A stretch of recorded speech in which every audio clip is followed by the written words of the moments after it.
C'est une affaire particulièrement troublante. Une famille unie, brisée par un meurtre violent. Et la réalisation que la personne qu'on aime et qu'on admire le plus cache son vrai visage derrière un masque.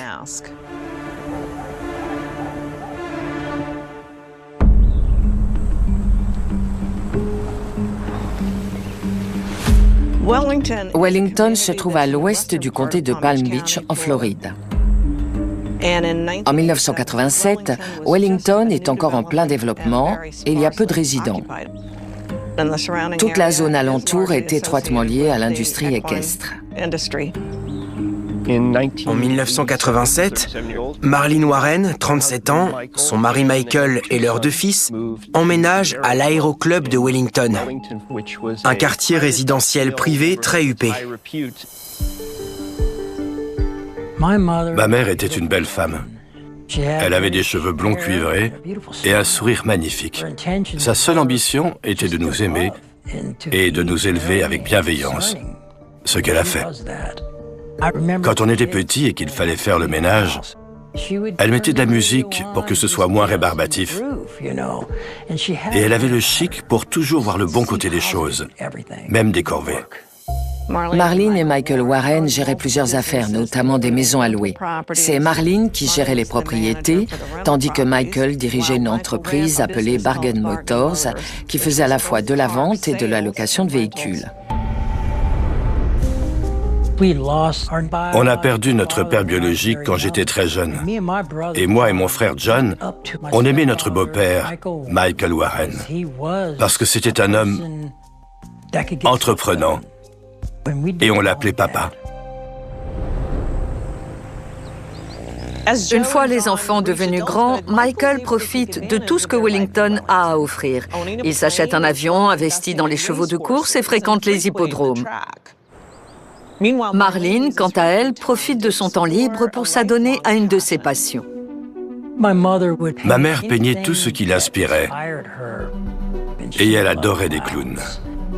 Elle disait qu'elle trouvait que les clowns montraient leurs émotions alors que la plupart des gens les cachaient. Ça lui plaisait parce qu'ils pouvaient exprimer la joie, la tristesse, le chagrin avec un masque. Selon toutes les apparences, Michael et Marlene formaient un couple uni qui faisait tout pour réaliser ses rêves.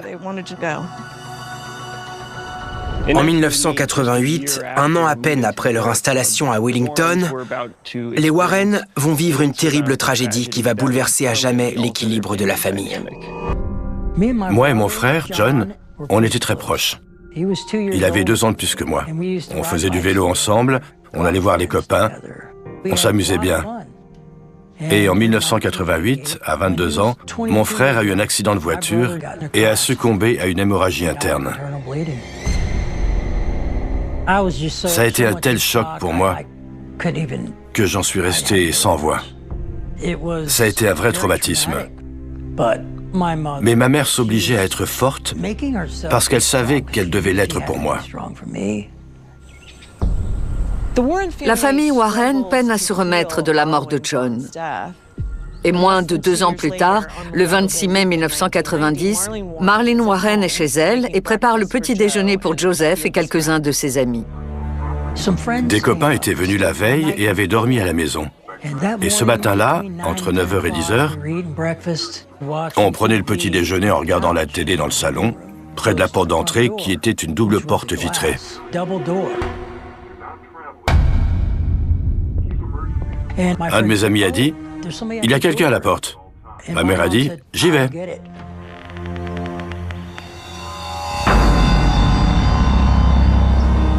Joe voit sa mère ouvrir la porte et a la surprise de voir un clown dans l'entrée. J'ai entendu ma mère dire « Oh, c'est adorable ».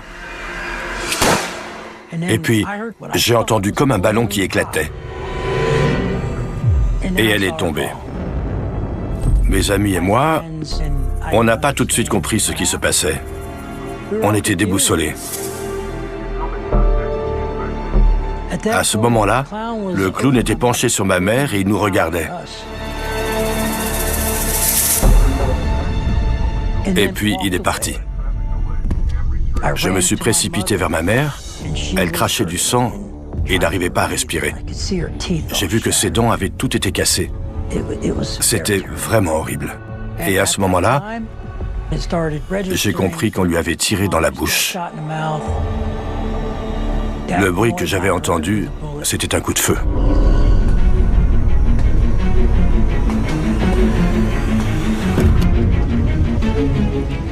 Et là, j'ai vu le clown monter dans une Chrysler Le Baron blanche et partir sans se presser. La voiture était là, au milieu de l'allée, devant le perron. Et après avoir tiré, il est remonté en voiture comme si de rien n'était et il est reparti tranquillement. À ce moment-là, j'étais dans la cuisine en train d'appeler les secours. J'ai dit ce qui s'était passé, j'ai raccroché. Mes amis sont restés auprès de ma mère et je me suis lancé à sa poursuite. J'ai conduit très vite, brûlé des feux rouges, fait des demi-tours n'importe où, pied au plancher. Je voulais le retrouver pour lui rentrer dedans.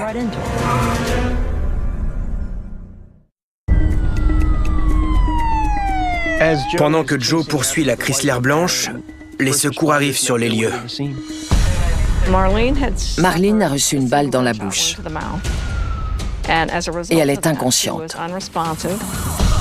Toujours vivante, Marlene est emmenée à l'hôpital, pendant que Joe continue de poursuivre la voiture blanche. J'ai poursuivi la voiture jusqu'au Southern Boulevard et je l'ai perdu de vue. J'ai dû faire demi-tour. Quand je suis revenu, ça grouillait de policiers dans la maison et autour, mais ma mère n'était plus là. Les policiers m'ont dit que son état était stable et qu'elle était en route pour l'hôpital. Et puis ils m'ont interrogé. Joe et ses amis sont formels. Il s'agissait d'un clown avec un déguisement multicolore, grand, mince, avec une silhouette plutôt masculine. Le clown mesurait environ 1,80 m. Il avait un gros nez orange, le visage maquillé en blanc, avec une perruque orange, mais il n'avait pas de chaussures de clown. Il portait des Rangers. C'est arrivé si vite. Et j'étais tellement sous le choc et déboussolé, je me disais, pourquoi? Je ne savais pas qui ça pouvait être. En dépit du maquillage blanc et de la perruque, il y a un détail qui n'a pas échappé à Joe concernant ce clown. Après avoir tiré sur ma mère, le clown m'a regardé dans les yeux et j'ai bien vu son regard. Il avait de grands yeux marrons.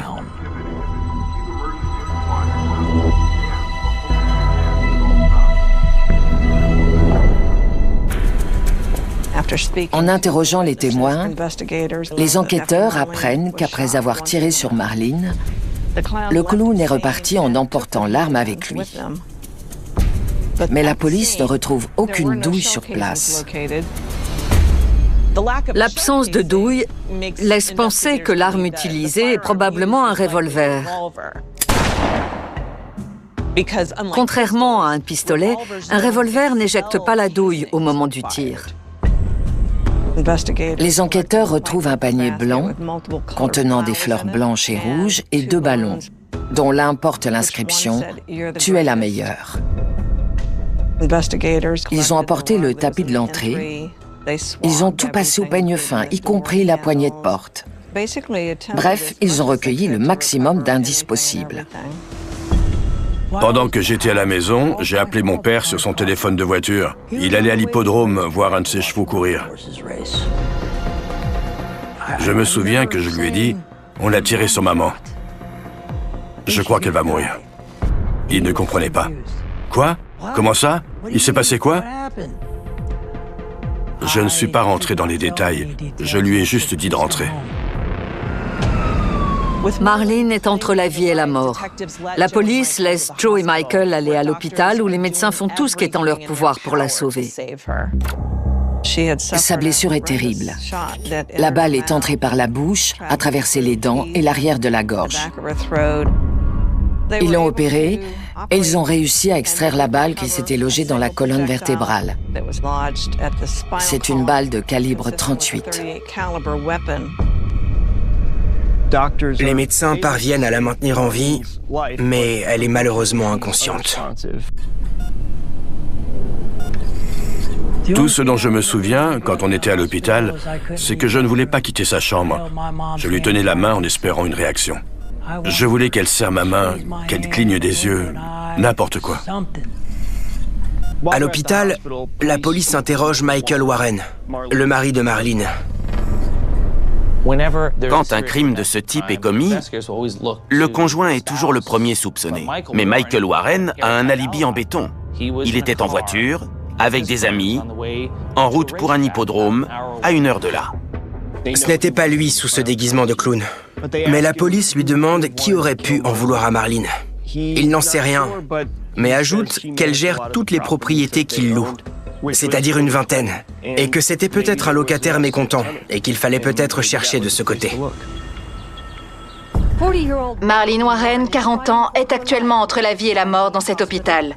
Elle a été agressée chez elle samedi par une personne déguisée en clown. D'après ses locataires, en dépit de quelques expulsions, Marlene Warren était très appréciée. Elle est comme une sœur. Je voulais qu'elle soit la marraine de mon enfant. Tous les témoignages recueillis par la police confirment qu'elle était appréciée de tous. Les enquêteurs sont intrigués par le choix du déguisement de clown, jusqu'à ce que la famille de Marlene leur explique qu'elle adorait les clowns. Ce n'est pas un hasard si la personne qui voulait la tuer savait non seulement qu'elle serait chez elle, mais aussi qu'elle aimait suffisamment les clowns pour ouvrir sa porte si un clown sonnait chez elle. Marlene Warren était donc bien la cible. Mais on ne lui connaissait pas d'ennemis, donc les enquêteurs n'ont aucune piste. En dépit des efforts des médecins, Marlene ne reprend jamais conscience. 2 jours après l'agression, les médecins débranchent les machines qui la maintiennent en vie et elle meurt entourée de sa famille. Quand ma mère est morte, j'étais perdu. J'avais l'impression de voir la meilleure chose de ma vie s'en aller et de me retrouver tout seul.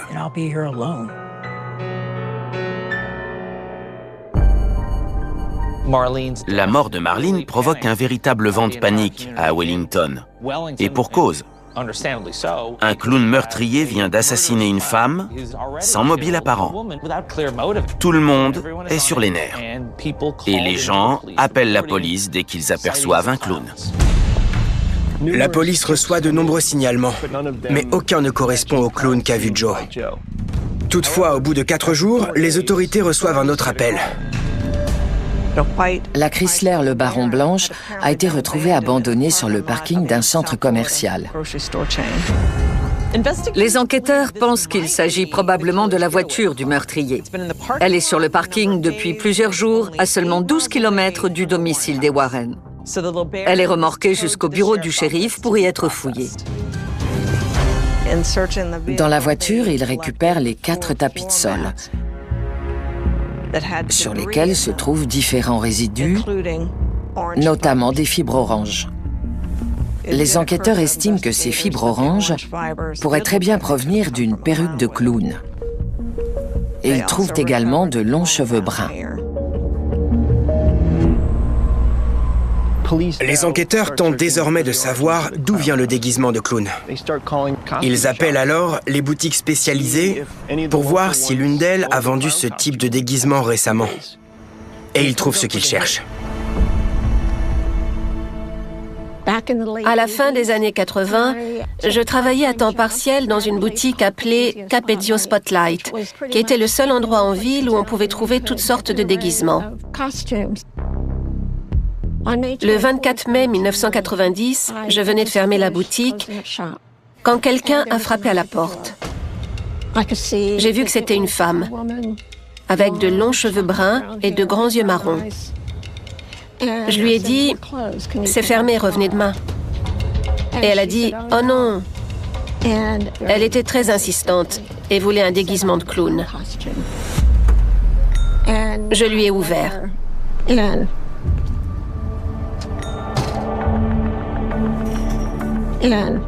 J'ai sorti un déguisement qui était rose d'un côté et de l'autre, jaune et orange. Et j'ai choisi une perruque orange. Et elle a dit que c'était parfait. En tout, la cliente achète du maquillage blanc, un déguisement et un nez de clown, une perruque, et elle paye en liquide. Ce qui veut dire que la police n'a aucun moyen de remonter jusqu'à elle. J'ai remarqué qu'elle était très grande. Elle portait un jean, une chemise d'homme en jean et des Rangers. Et quand elle était de dos, si elle n'avait pas eu les cheveux longs, je l'aurais prise pour un homme. C'est peut-être une coïncidence que cette femme ait acheté un déguisement de clown 2 jours à peine avant le meurtre. Mais les enquêteurs sont suspicieux. Ils doivent désormais trouver d'où proviennent les fleurs et les ballons. Ils finissent par dénicher la boutique qui vend précisément ce panier de fleurs et ces ballons. 2 employés se souviennent qu'une femme, grande, avec de longs cheveux bruns et les yeux marrons, a acheté précisément ce panier et ces ballons le matin même du meurtre. Quand les enquêteurs font la synthèse de tous ces témoignages, il faut se rendre à l'évidence. Ce clown meurtrier qui avait été décrit comme étant un homme est peut-être bien une femme.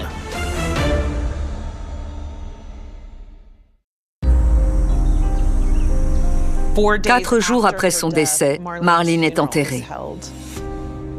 À ce moment-là, j'étais en mode survie. Je me souviens que j'étais totalement apathique.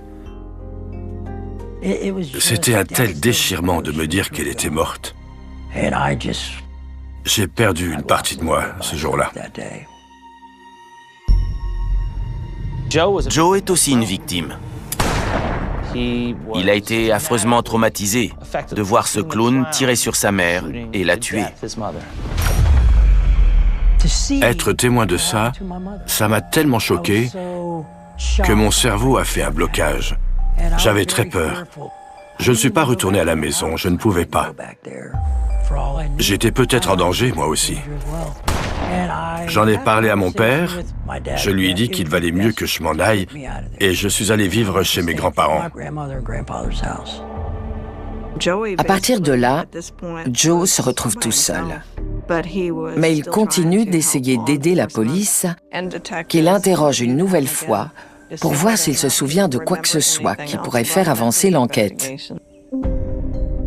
J'ai dit aux enquêteurs qu'après la mort de mon frère, c'est tout juste si on arrivait à se lever le matin, à se brosser les dents, se doucher. Un matin, avant qu'il parte travailler, ma mère a dit à Michael, « On a besoin de toi ici, on vient de perdre un fils, mais il s'est encore plus éloigné. » Une semaine avant d'être tué, ma mère m'a pris à part et m'a dit, « Je crois que ton père ne m'aime plus, je vais le quitter. » Je refusais d'y croire. Cette information a éveillé la curiosité de la police parce que si le couple divorçait, ça constituait un mobile financier pour tuer Marlene Warren plutôt que de lui verser une compensation en cas de divorce. La police a découvert que les maisons en location étaient au nom de Marlene. Et celui qui aurait bénéficié financièrement de la mort de Marlene, c'était Michael Warren. Il était même le seul bénéficiaire de tous leurs avoirs. Tandis que la police s'intéresse de plus près à Michael Warren, elle reçoit une information cruciale concernant la Chrysler blanche abandonnée dans laquelle le clown a pris la fuite. Cette Chrysler blanche appartenait à Payless, une agence de location de voitures du comté de Palm Beach. Un couple avait loué cette Chrysler et pour la rendre à l'agence, ils ont regardé dans les pages jaunes et ont appelé ce qu'ils pensaient être le numéro de Payless. Le parking de l'agence était fermé. Donc la personne qui a répondu au téléphone leur a dit de garer la voiture dans la rue, près de l'agence, et de laisser les clés dans le pare-soleil. Ils ont fait ce qu'on leur a dit et sont repartis. Sauf que Payless n'a jamais récupéré cette voiture. Elle l'a déclarée volée environ 4 semaines avant le meurtre de Marlene Warren. La police découvre que le couple pensait appeler le numéro de Payless, alors qu'il s'agissait en fait de celui de l'agence de location concurrente, Bargain Motors. Michael Warren avait mis des pubs dans les pages jaunes où il était écrit « Agence de location Bargain » en tout petit et « Payless », c'est-à-dire « payer moins » en très gros. Donc, très souvent, les gens les appelaient pour rendre les voitures qu'ils avaient louées chez Payless et Michael Warren profitait de cette confusion pour les voler. Maintenant qu'ils savent que l'entreprise de Michael a un lien avec la Chrysler volée, les enquêteurs décident qu'il est temps d'interroger les employés de l'agence. Quand on leur a posé des questions sur la Chrysler blanche, tous les employés de l'agence, y compris Michael Warren, ont nié être au courant ou l'avoir volée. Mais le plus intéressant, c'est qu'en allant à l'agence de Michael, les enquêteurs ont découvert qu'il avait une liaison avec une femme chargée du recouvrement de créances. Sheila Keane dirigeait une agence spécialisée dans la récupération de véhicules avec son mari Richard Keane et travaillait notamment pour le compte de Michael Warren.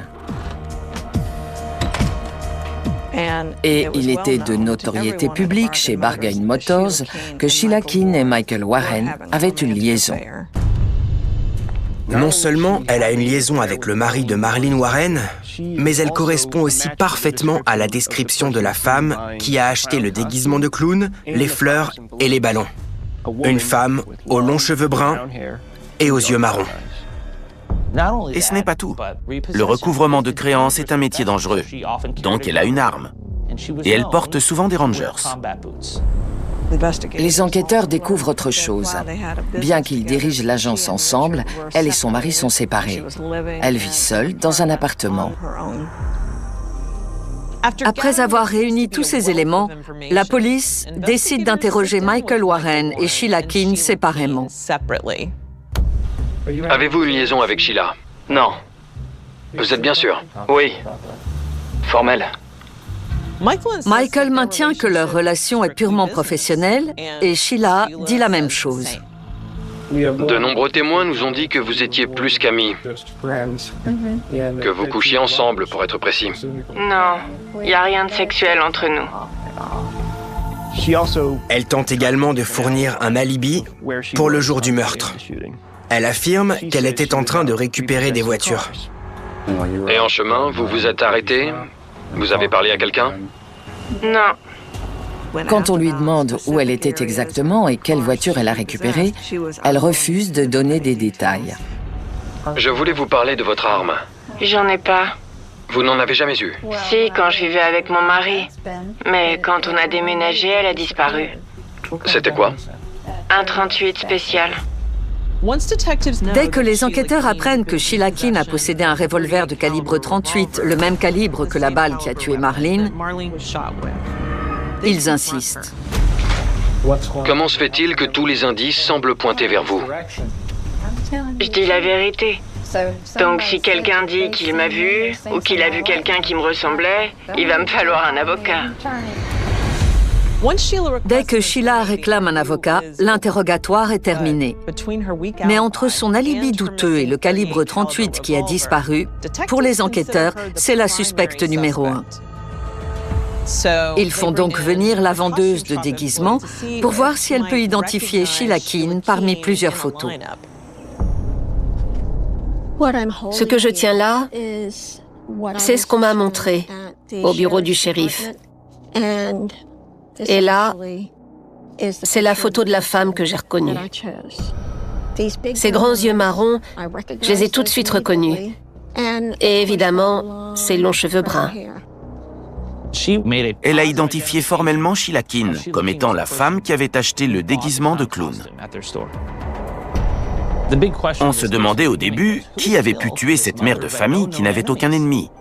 Mais il semble bien qu'il y avait quelqu'un qui voulait le mari de Marlene pour elle toute seule. La police obtient un mandat de perquisition pour l'appartement de Sheila Keane. 2 semaines après le meurtre, le 11 juin 1990, la police trouve chez Sheila Keane des rangers ainsi que des fibres oranges qui semblent correspondre à la perruque et aux fibres retrouvées dans la voiture. En plus des fibres oranges, la police trouve également du maquillage pour clown. Donc, à première vue, le bureau du shérif dispose désormais de suffisamment d'éléments et de preuves pour considérer que Sheila Keane est impliquée dans ce meurtre. Mais sans le déguisement et sans l'arme du crime, la police ne peut pas la relier avec certitude au meurtre. La police procède à des prélèvements biologiques, notamment des cheveux de Sheila Keane, et les envoie au FBI pour voir s'ils correspondent aux cheveux retrouvés dans la Chrysler blanche. À l'époque, le FBI n'est pas parvenu à déterminer si toutes les fibres retrouvées provenaient de la même source, ni même d'une perruque de clown. La seule certitude était que les cheveux retrouvés dans la Chrysler avaient la même apparence que ceux de Sheila Keane. La recherche ADN n'était pas encore répandue, ce qui veut dire qu'il n'y avait que des preuves indirectes. Les enquêteurs m'ont dit qu'ils avaient un suspect, mais qu'ils ne pouvaient rien faire. Ils n'avaient pas assez d'éléments pour arrêter qui que ce soit, et ils devaient continuer à chercher. Pendant tout ce temps, je me demandais si je le connaissais. Est-ce que je connais l'assassin de ma mère? Et je repensais à ses yeux. Mais je n'arrivais pas à savoir. Environ 1 an après le meurtre, les médias finissent par avoir vent de la liaison entre Sheila et Michael. Et ils en font leur chou gras. Au bout d'un certain temps, j'ai découvert dans la presse que mon père et Sheila avaient une liaison et qu'ils étaient impliqués dans le meurtre de ma mère. Pour moi, c'était juste une énigme incompréhensible. Après tout, c'était mon père, le seul que j'avais connu en 20 ans. Je me disais, oui, c'est vrai, mes parents traversaient une période difficile, mais de là à commettre un meurtre, pas lui. Contrairement à Joe, les médias n'ont aucun mal à imaginer Michael en meurtrier et le harcèlent sans relâche. Alors Michael décide de participer à une émission de radio pour se défendre et il vient avec Joe. Pourquoi avoir accepté notre invitation? Eh ben, je me suis dit que, puisque le shérif pouvait se permettre de proférer des accusations contre moi, qui ont eu pour conséquence un procès médiatique, il fallait que je m'exprime pour me défendre. À quel moment la police a-t-elle commencé à vous soupçonner d'être impliqué? Comment ça se fait? Que s'est-il passé? Je dirais... Dès le début. Dès le début. Ah oui, dès le début. Ils vous ont interrogé sur votre beau-père, Joe? Oui. Que vous ont-ils demandé? Et quelles étaient ses occupations, ce qu'il faisait dans la vie, tout ça.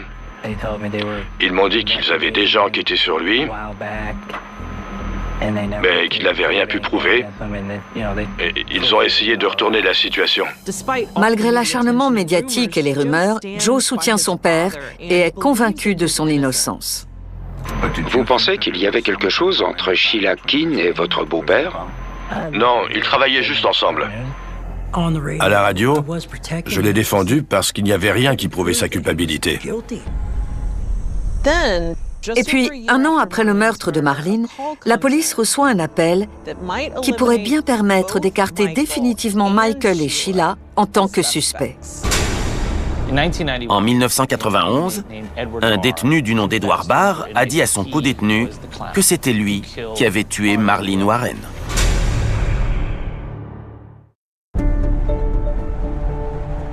Un inspecteur de la police de Portland, dans le Maine, contacte le bureau du shérif du comté de Palm Beach parce qu'un détenu du nom d'Edward Barr aurait avoué à un codétenu qu'il avait assassiné une femme à Wellington.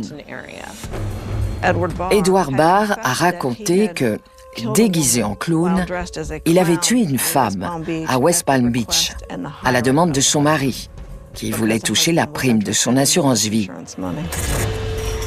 Et qu'une femme était allée acheter le déguisement de clown pour lui. Edward Barr vivait effectivement dans le comté de Palm Beach au moment du meurtre de Marlene Warren, avant d'être incarcéré à Portland pour un braquage à main armée. Les enquêteurs de Palm Beach se rendent dans le Maine pour l'interroger et voir si son histoire tient la route. Edward Barr a déclaré qu'il avait travaillé quelque temps chez Bargain Motors, mais les enquêteurs n'ont rien trouvé qui corroborait ses dires. Et lorsqu'il décrit le déguisement de clown, il parle d'une perruque verte, alors qu'elle était orange. Et il ne correspond pas à la description physique du clown. Edward Barr était un homme corpulent, de plus de 100 kilos, et au moment du meurtre, il avait une barbe très fournie. Les témoins oculaires n'ont pas parlé de barbe, et elle aurait été très difficile à cacher sous le maquillage. Lorsque les enquêteurs le poussent dans ses retranchements, il se ferme, réclame un avocat et les choses en restent là. Il devient vite évident qu'Edward Barr n'est pas celui qui a tué Marlene Warren. Il a avoué un crime qu'il n'avait pas commis dans l'espoir d'obtenir un allègement de peine pour son braquage. J'ai demandé aux inspecteurs pourquoi l'homme qui s'était dénoncé n'avait pas été mis en examen pour le meurtre de ma mère. Et ils m'ont dit qu'il fallait que je sois patient et que je ne perde pas espoir. Mais après le meurtre de ma mère, j'avais peur de tout. J'étais vraiment mal. Je souffrais de stress post-traumatique. J'étais apathique. Je n'arrivais plus à vivre normalement. Mon père m'avait promis de me donner la moitié de l'assurance vie pour m'aider à aller de l'avant. Mais à chaque fois, il me disait que l'argent n'avait toujours pas été versé. J'ai fini par appeler la compagnie d'assurance et ils m'ont dit qu'ils avaient versé la prime 30 jours après le meurtre. J'en revenais pas. J'étais sous le choc, sans voix. C'est là que j'ai vraiment compris que Michael était peut-être impliqué dans le meurtre de ma mère. Michael et Sheila ont toujours nié avoir eu une liaison et la police n'a jamais pu prouver l'implication de Michael dans le meurtre. Mais l'enquête va révéler qu'il s'est rendu coupable d'un autre crime crapuleux. En 1992, 2 ans après le meurtre de sa femme, Michael Warren est arrêté pour escroquerie et extorsion. Michael Warren avait l'habitude de trafiquer les compteurs de ses voitures pour pouvoir les vendre plus cher. Il cherchait à se faire de l'argent facile, mais il a fini par se faire prendre. En 1994, Michael Warren est condamné à 9 ans de prison. Pendant ce temps, Joe essaie de tourner la page. J'ai travaillé comme couvreur et menuisier, mais j'avais tellement de problèmes que j'ai sombré dans la drogue et l'alcool. Tous les ans, j'appelais le bureau du shérif, ivre et agressif. Je leur hurlais dessus, je voulais qu'ils se bougent. Je cherchais de l'aide, mais je n'en trouvais pas. En vertu des lois de Floride sur l'application des peines, Michael Warren est libéré en 1997 après avoir passé moins de 4 ans en prison. Quand Mike est sorti de prison, je ne voulais plus jamais le voir, parce que j'avais peur de lui. J'ai essayé de reprendre le cours de ma vie, mais j'avais vraiment peur. Et j'ai vécu dans la peur pendant longtemps. Les autorités perdent la trace de Michael Warren et Sheila Keene. Et l'affaire tombe peu à peu dans l'oubli. Et puis, plus de 20 ans plus tard, l'enquête est relancée, quand la police de Palm Beach se voit allouer un financement pour rouvrir des affaires non résolues. Avant 2013, on n'avait rien de concret. Mais désormais, les avancées dans la recherche ADN pouvaient changer la donne. Les preuves physiques retrouvées dans la Chrysler Le Baron et sur la scène de crime, ainsi que les fibres oranges et les cheveux, ont été renvoyées au laboratoire du FBI dans l'espoir de trouver des traces biologiques ou ADN appartenant au meurtrier.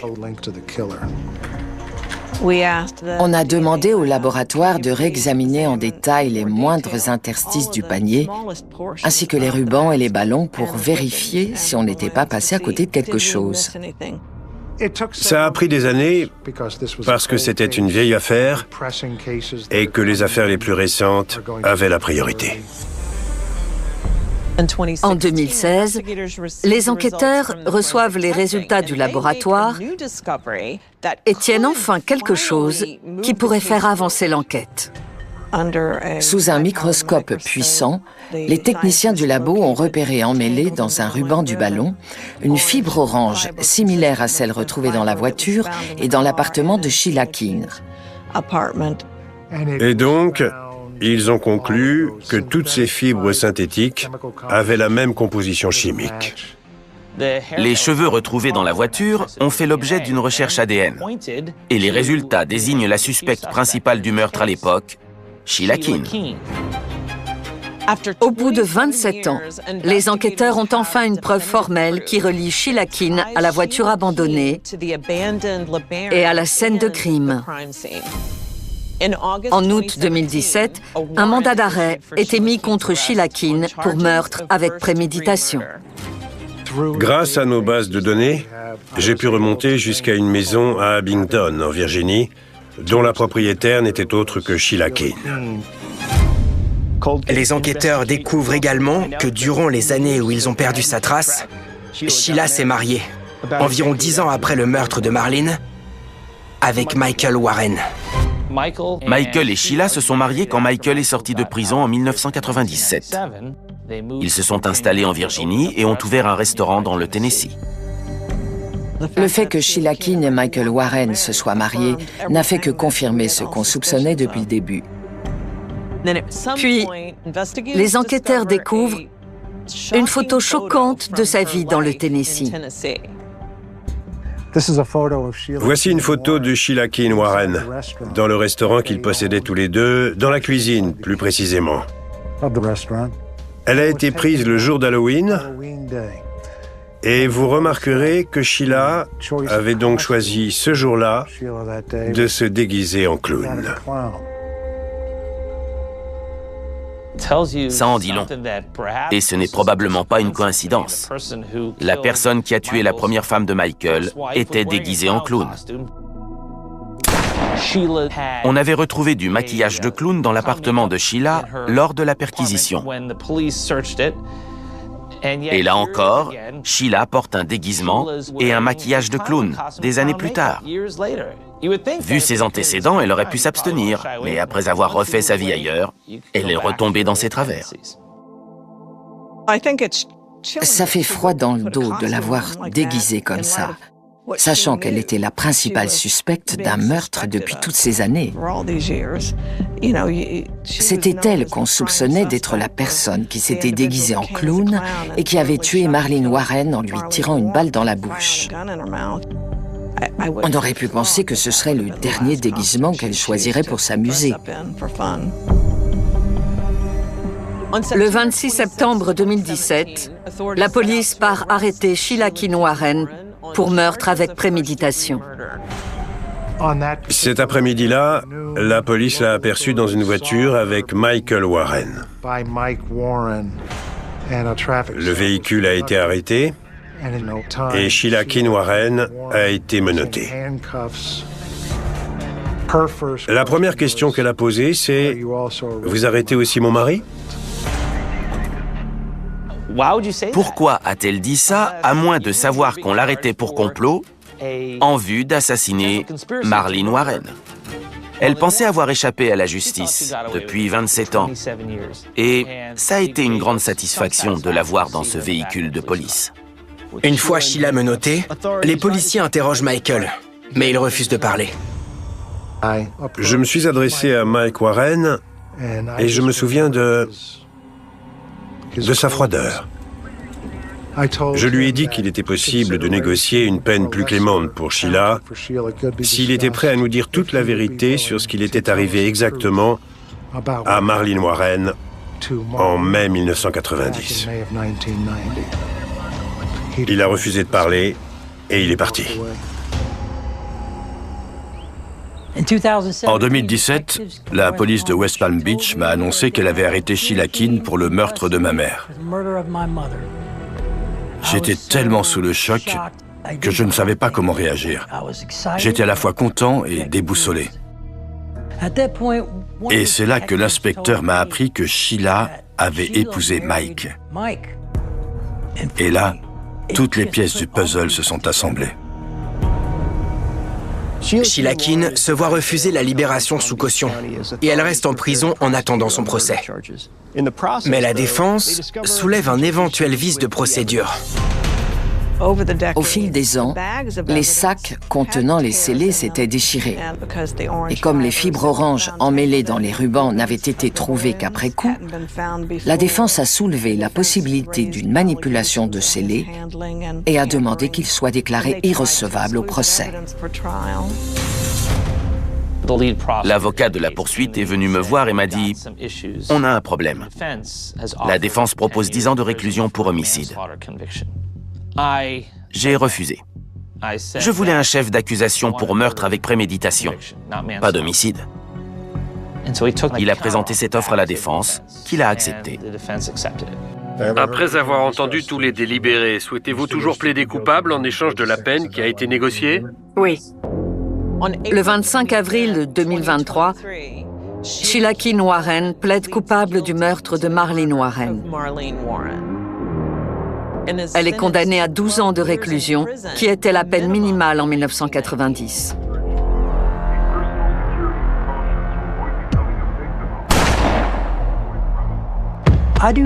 Je ne suis pas satisfait de la peine qui a été prononcée. Sheila Keane n'a aucun remords d'avoir tué ma mère. J'estime qu'ils auraient dû mettre cette femme en prison jusqu'à la fin de ses jours. Je dirais que Sheila Keane Warren est une sociopathe, une meurtrière de sang-froid. Ce qu'elle a fait méritait la peine capitale. Mais ce n'est pas comme ça que ça marche. En droit, ce qui compte, ce sont les pièces à conviction, la charge de la preuve et le temps. Et tous ces éléments jouaient contre nous.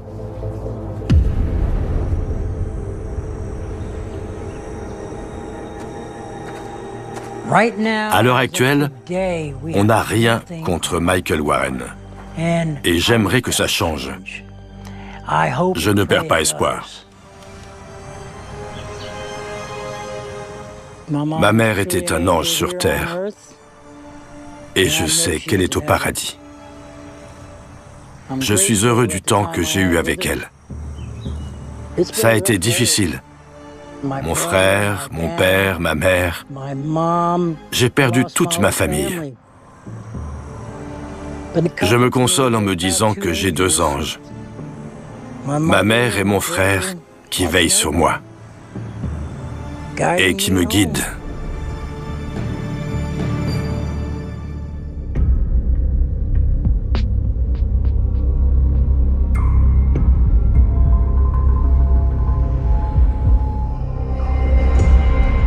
Il y a des histoires qui commencent sans bruit, comme un souffle discret au milieu d'une journée ordinaire.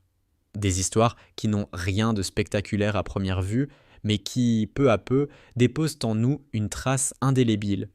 Celle-ci commence dans une petite école de quartier, une de ces écoles où l'odeur de craie se mélange à celle du bois ciré des pupitres, où le carillon de la récréation retentit comme une promesse de liberté dans la journée des enfants. C'était une école simple, sans faste, avec sa cour rectangulaire entourée de murs gris, son vieux marronnier planté au centre, qui offrait de l'ombre aux enfants pendant les étés brûlants, et ses fenêtres hautes qui laissaient passer la lumière pâle des matins d'hiver.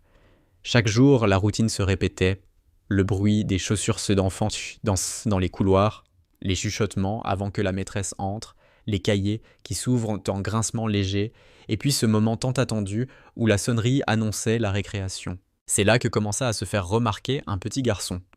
Pas le plus bruyant, pas le plus doué en classe, ni le plus populaire. Non, c'était un enfant discret, de ceux qu'on remarque à peine dans un groupe, mais dont un détail finit par intriguer. Chaque jour, à la récréation, il sortait de son cartable 2 pommes. Pas 1, pas 3, toujours 2. Les autres enfants avaient bien remarqué cette habitude. Certains en rièrent, d'autres n'y prêtaient pas attention. Mais lui, inlassablement, répétait ce geste. 2 pommes, soigneusement enveloppées dans un petit linge blanc, qu'il posait sur ses genoux en s'asseyant au bord de la cour. L'une, il la croquait lentement, mordant avec application, laissant le jus sucré couler parfois sur ses doigts qu'il essuyait d'un revers discret. L'autre, il la gardait dans sa main, comme si elle attendait, comme si elle appartenait à quelqu'un d'autre. Au début, certains camarades pensèrent qu'il s'agissait simplement d'une gourmandise, d'un caprice d'enfant.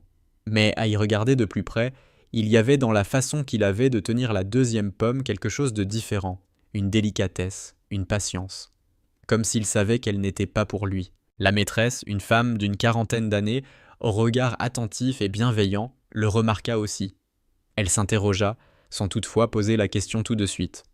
Elle observait simplement, avec ce mélange de curiosité et de respect qu'ont certains adultes lorsqu'ils sentent qu'un enfant cache un secret qui mérite d'être protégé. Le garçon s'appelait Julien, 8 ans, les cheveux bruns en bataille, les yeux sombres, qui semblaient toujours regarder un peu ailleurs, comme absorbé par un monde intérieur que les autres ne voyaient pas. Julien ne parlait pas beaucoup en classe.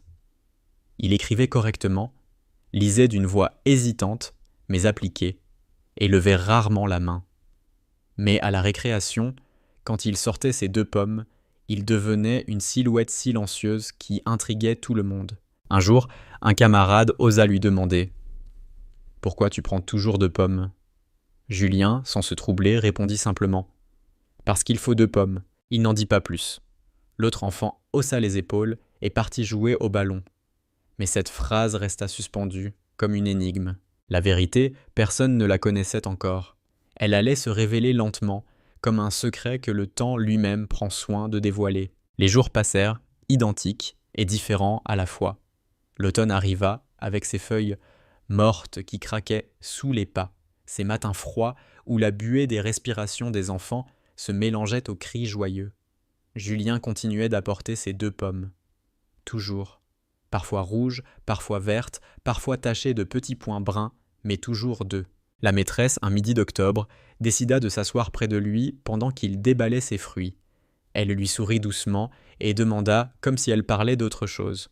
« Elles sont belles, tes pommes, aujourd'hui. Tu les as choisies toi-même » Julien hocha la tête. « C'est maman qui les met dans mon sac, mais je lui dis toujours qu'il en faut 2. » La maîtresse ne poussa pas plus loin. Elle sentit que l'enfant n'était pas prêt à dire davantage. Elle se leva et le laissa à ses pommes, emportant avec elle une impression étrange. Ce n'était pas un caprice. C'était une habitude lourde de sens. Et pourtant, à cet âge, les habitudes n'ont jamais l'air d'être banales. Elles cachent souvent une histoire. Julien vivait dans un petit appartement au 4e étage d'un immeuble ancien. Ses parents travaillaient dur. Le père, ouvrier sur des chantiers, rentrait tard, souvent épuisé, ses mains noires de poussière et ses épaules affaissées.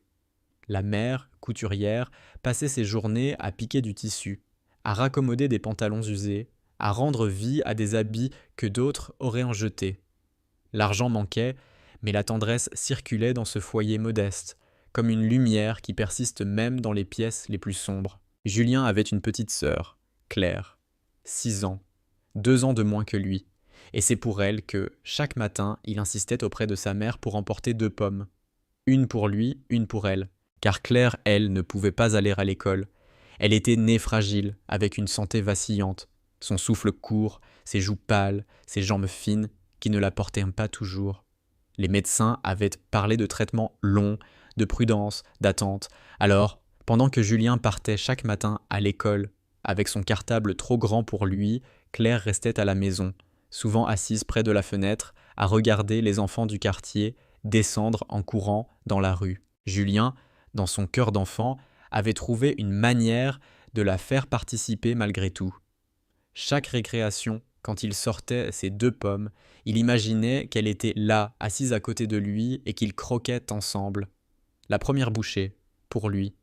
La deuxième, pour elle, en silence, comme si elle partageait ce moment invisible à travers lui. Et chaque soir, quand il rentrait, il posait la 2e pomme sur la table de la cuisine et la donnait à sa sœur. Claire la prenait avec des yeux brillants, comme si ce fruit était le cadeau le plus précieux du monde. Alors, elle riait doucement et disait « Tu vois, moi aussi j'ai eu ma récréation. » Ce geste, si petit, si simple, portait en lui une tendresse immense. Mais personne ne le savait, personne à part eux deux. C'est ainsi que l'histoire avançait, sans que le reste du monde ne comprenne. Les enfants continuaient de jouer, de courir, de se chamailler dans la cour. La maîtresse continuait de donner ses leçons. Les journées passaient, toutes semblables. Mais pour Julien et Claire, chaque pomme était une victoire sur l'absence, une manière de raccorder deux mondes séparés par la maladie. Et si le geste paraissait anodin, il portait en lui une leçon plus grande que n'importe quel discours. Parfois, aimer, c'est simplement penser à l'autre au milieu de nos propres habitudes. Un matin d'hiver, alors que le froid mordait les doigts et que la cour résonnait de cris vaporisés en nuages de buée, la maîtresse observa Julien plus attentivement encore. Il sortit ses 2 pommes, comme toujours, et les posa. Puis, avant de croquer, il ferma les yeux 1 seconde, comme pour attendre quelqu'un. Ce petit rituel lui fit comprendre qu'il ne s'agissait pas de simple gourmandise. C'était une présence invisible. Et alors, sans le savoir, elle se mit à sourire. Parce qu'elle comprit que derrière le silence de cet enfant, il y avait une histoire de tendresse qui dépassait l'école, les murs gris, la routine des cahiers. Ce fut ce jour-là que l'histoire, jusque-là invisible, commença à se dessiner, prête à être révélée pas à pas, au rythme lent des journées d'hiver. Les journées d'hiver semblaient s'étirer comme des fils grisâtres dans le ciel. Le matin, le froid mordait les joues des enfants, et leurs pas pressés résonnaient dans la cour encore humide de gel. Les cartables lourds, les bonnets trop grands qui glissaient sur les oreilles, les gants aux couleurs dépareillées. Tout formait une sorte de tableau figé, où les éclats de rire se mêlaient au souffle glacé. Julien continuait son rituel imperturbable, 2 pommes, toujours 2, qu'il sortait avec une précision presque sacrée. Les enfants, habitués à la scène, ne s'y attardaient plus vraiment. Mais parfois, un regard se posait, intrigué, avant de se détourner, car il y avait quelque chose dans la manière de cet enfant qui imposait presque le respect, comme si personne n'osait perturber ce moment silencieux qu'il partageait avec quelqu'un d'invisible. La maîtresse, quant à elle, ne pouvait détacher son esprit de cette image. Elle voyait dans ce geste une force discrète, une fidélité rare pour un enfant de cet âge. Dans son cœur d'adulte, elle devinait qu'il y avait une raison profonde, peut-être une douleur cachée, mais elle se gardait bien de l'exposer. Elle choisissait plutôt d'accompagner en silence, respectant ce mystère. Un soir, alors que la lumière pâle déclinait derrière les vitres de la classe et que les enfants rangeaient leurs cahiers, elle remarqua que Julien glissait soigneusement la 2e pomme dans son cartable. Ce n'était pas une habitude qu'il rompait une fois la récréation terminée. Non, il emportait cette pomme avec lui, comme un trésor à rapporter. Sur le chemin du retour, les trottoirs étaient glacés, les passants pressés. Julien avançait d'un pas calme, le cartable ballottant dans son dos. Dans sa poche, ses doigts serraient le fruit froid, comme pour vérifier qu'il était toujours là. Arrivé à la porte de l'immeuble, il leva la tête vers la fenêtre du 4e étage. Claire l'attendait, toujours. Derrière la vitre, son petit visage pâle collé au carreau, ses yeux qui brillaient d'impatience. Lorsqu'il franchit la porte de l'appartement, l'odeur du repas simple préparé par leur mère flottait déjà dans l'air. Julien posa son cartable, sortit la pomme et la tendit à sa sœur sans un mot.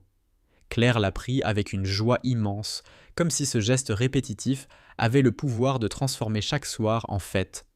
Elle croquait lentement, ses petites dents s'attaquant à la chair juteuse, et ses yeux riaient. « Merci Julien », murmurait-elle à chaque fois, comme si la gratitude ne pouvait jamais s'user. Pour elle, cette pomme n'était pas qu'un fruit. Elle était le symbole de l'école qu'elle ne pouvait pas fréquenter, de la cour qu'elle ne pouvait pas fouler, des rires auxquels elle n'avait pas accès. C'était une porte ouverte sur le monde extérieur, un morceau de vie rapporté par son frère. Et pour lui, c'était plus encore. C'était une façon de lui dire « Tu fais partie de moi, de mes journées, de mes rires, même quand tu n'es pas là ». Les soirs d'hiver étaient longs. Après le repas, quand leur père rentrait tard et fatigué, les enfants se blottissaient dans la petite chambre qu'ils partageaient. Julien racontait à sa sœur les jeux de la cour, les blagues des camarades, les petits incidents qui faisaient rire les enfants. Claire écoutait, les yeux grands ouverts, buvant chaque mot comme une histoire qu'elle aurait voulu vivre. « Et toi, tu as joué au ballon ?» demandait-elle toujours. Oui, mais pas longtemps, je préfère rester assis. Et tu as partagé ta pomme ? Julien souriait doucement. Tu sais bien, je la garde pour toi. Alors Claire riait, un rire léger, presque fragile, mais qui suffisait à remplir la chambre d'une chaleur que ni le froid ni la pauvreté ne pouvaient effacer. Dans la classe, Julien restait ce garçon discret, appliqué, mais effacé. Pourtant, son geste quotidien était comme un secret qu'il portait, une richesse invisible. Ses camarades l'ignoraient, mais la maîtresse, elle, continuait de l'observer avec une tendresse silencieuse. Elle savait que parfois, dans les petites choses, se cachent les plus grandes leçons d'humanité. Le temps passa. L'hiver céda peu à peu à un printemps timide. Les bourgeons apparurent sur les branches du marronnier, les manteaux lourds disparurent des couloirs, mais Julien ne changea pas. 2 pommes, encore et toujours. Un matin, alors que le soleil commençait à réchauffer la cour, un camarade s'approcha de lui. Il n'était pas moqueur, seulement curieux. « Tu en as toujours 2. Tu veux que je t'aide à en manger une ?» Julien secoua la tête, sans colère, sans tristesse, seulement avec ce sérieux tranquille qui lui appartenait. « Non, celle-ci n'est pas pour toi. » Et il la rangea doucement, comme on range un objet précieux. Ce camarade partit en haussant les épaules, mais au fond de lui, il avait compris qu'il y avait dans ce refus une force étrange, comme une fidélité inébranlable. À la maison, Claire s'affaiblissait certains jours. Ses joues se creusaient un peu, son souffle devenait court. Les médecins parlaient de traitements compliqués, d'avenir incertain. Les parents faisaient tout ce qu'ils pouvaient, mais l'inquiétude se lisait dans leurs yeux. Pourtant, chaque soir, quand Julien lui tendait la pomme, son sourire illuminait tout, comme si ce petit rituel était un remède invisible, plus fort que n'importe quel médicament. Un soir, leur mère s'assit près d'eux, les regardant échanger ce fruit avec une émotion muette. Elle posa une main sur l'épaule de son fils. « Merci Julien, dit-elle simplement. Tu ne sais pas à quel point ce geste compte pour ta sœur. » Il haussa les épaules, gêné. « C'est normal, c'est ma petite sœur. » Il n'avait pas conscience, dans son cœur d'enfant, qu'il accomplissait là un acte d'amour immense, une preuve de loyauté et de douceur que bien des adultes oublient au fil du temps. Le printemps s'épanouit, apportant avec lui des journées plus longues, des rires plus éclatants dans la cour. Mais toujours, sous le marronnier, Julien continuait son rituel. Une pomme pour lui, une pour elle. 2 mondes reliés par ce simple fruit. Il y a dans certains gestes quotidiens une poésie silencieuse, comme si, à travers eux, l'amour trouvait une manière de s'exprimer sans mots. Julien, sans le savoir, écrivait chaque jour une page de cette poésie. Et autour de lui, peu à peu, certains commençaient à s'en rendre compte. Le printemps s'était installé avec ses parfums légers, ses couleurs tendres. Dans la cour de l'école, les cris des enfants résonnaient plus fort, portés par l'air tiède. Le vieux marronnier, qui avait traversé l'hiver, offrait à nouveau ses feuilles larges, promettant bientôt ses fleurs blanches en grappes. Tout semblait reprendre vie. Tout, sauf ce qui restait fragile dans l'ombre des foyers. Julien, lui, ne changeait rien. Son geste restait identique, obstiné. 2 pommes chaque matin, 2 pommes chaque récréation. Les enfants s'étaient habitués, la maîtresse aussi. Mais il y avait toujours, dans cette habitude, quelque chose qui attirait les regards en silence. On ne posait plus de questions. On le laissait faire, comme si chacun, sans comprendre, devinait que ce geste avait une valeur qu'il ne fallait pas bousculer. À la maison, Claire attendait toujours près de la fenêtre. Le soleil du printemps baignait son visage pâle, lui donnant des reflets presque dorés. Elle comptait les heures, impatiente du retour de son frère, et quand enfin la porte s'ouvrait, que Julien entrait en posant son cartable, le même rituel se répétait. La pomme tendue, le sourire échangé, le rire fragile qui suivait. « Tu vois, disait Claire, moi aussi, j'ai eu ma récréation aujourd'hui. » Et Julien souriait, comme chaque fois, heureux d'avoir tenu sa promesse silencieuse. Un après-midi, alors que les enfants jouaient au ballon dans la cour, la maîtresse demanda à Julien de rester un peu assis près d'elle. Elle voulait l'entendre lire à voix haute. Il s'exécuta d'une voix timide mais claire. Quand il eut terminé, elle posa doucement la main sur son cahier et dit « Tu sais, Julien, parfois les petits gestes en disent plus long que les grands discours. » Il ne comprit pas tout à fait. Mais il sentit que ces 2 pommes, que son habitude discrète avait été vue, reconnue. et cela lui donna une étrange chaleur, comme si son secret était partagé, même sans être révélé. Le soir, en rentrant, il raconta à Claire qu'il avait lu devant la maîtresse. Ses yeux s'illuminèrent. « Tu as eu peur ? Un peu, mais ça s'est bien passé. » « Moi, dit-elle doucement, j'aurais aimé être là pour t'entendre. » Alors, il recommença.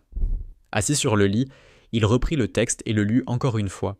Juste pour elle, sa voix tremblante se fit plus assurée, portée par l'attention de sa sœur. Et Claire, blottie contre son oreiller, écoutait comme si c'était la plus belle histoire du monde. Les jours suivants, la santé de la petite sembla vaciller davantage. Les parents, inquiets, consultèrent des médecins, parlaient et à voix basse le soir, quand les enfants étaient censés dormir. Mais Julien, dans son lit, entendait les chuchotements.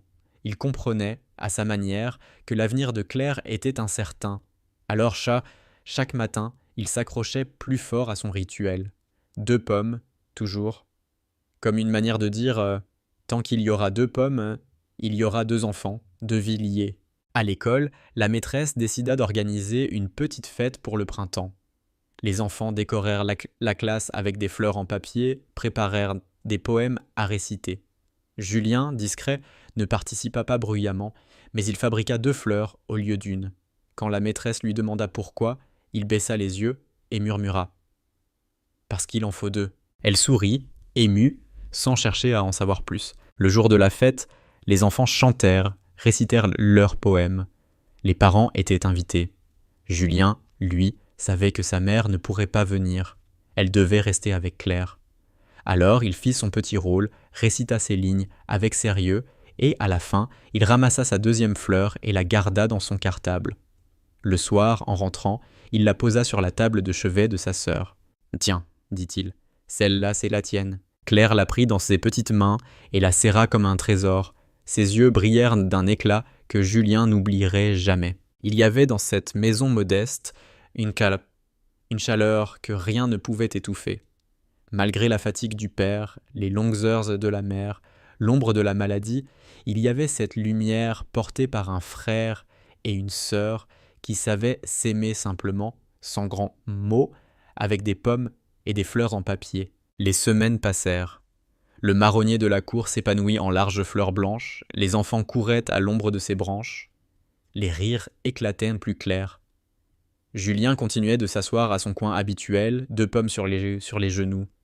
Les rayons du soleil réchauffaient ses joues, mais au fond, son esprit était ailleurs, tourné vers la fenêtre du 4e étage où l'attendait toujours Claire. Un midi, alors que la récréation touchait à sa fin, la maîtresse s'approcha de lui. Elle s'accroupit pour être à sa hauteur et dit doucement « Julien, tu sais, tu n'es pas obligé de tout garder pour toi. » Il leva les yeux vers elle. Dans son regard, il y avait une sorte de gravité, une maturité rare pour un enfant. « Mais c'est ma promesse, » répondit-il simplement. La maîtresse sentit ses yeux s'embuer. Elle comprit alors que ce petit garçon portait un fardeau immense, mais qu'il le portait avec une noblesse silencieuse. Elle n'ajouta rien. Elle se leva et le laissa partir, emportant ses 2 pommes comme on emporte une part de soi. Et ainsi, jour après jour, l'histoire continuait, tissée de gestes minuscules et de silences éloquents. L'été approchait, et avec lui les jours plus longs, les soirs qui tardaient à s'assombrir, les cris d'enfants qui résonnaient dans les rues jusque tard.